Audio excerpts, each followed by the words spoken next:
Bonjour, je suis Marie Roussel, art thérapeute. Bienvenue dans mon atelier dans le 15e arrondissement.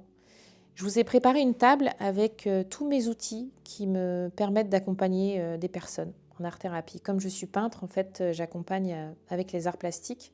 Et donc, voilà, je voulais juste vous montrer mes outils. Vous vous rendez compte qu'en fait, il n'y a pas besoin de grand-chose.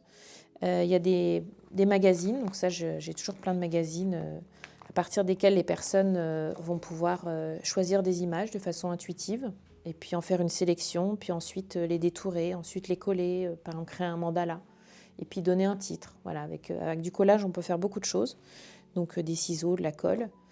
Il y a des crayons, des bâtons de couleur en fait. C'est des bâtons de couleur aquarellables, donc qui avec de l'eau peuvent se transformer, donner un effet peinture. Il y a aussi des gros bâtons comme ceux-là qui donnent un effet, qui sont à base de gouache, mais qui donnent un effet pastel gras avec un trait qui est très très fort, des couleurs très lumineuses. Et puis un grand choix de couleurs de gouache.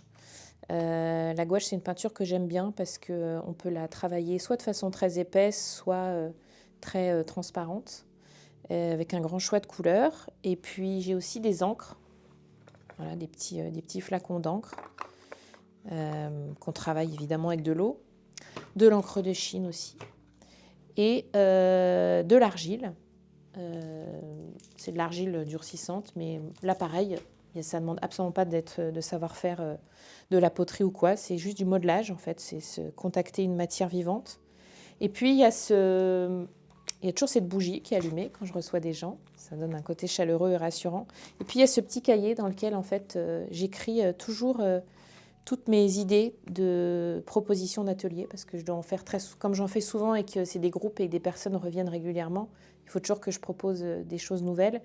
Et donc, c'est un peu ma petite Bible dans laquelle j'écris toutes les consignes que j'ai pu inventer, et puis je peux rajouter des remarques. Et voilà, et comme ça, je les reprends et j'étoffe.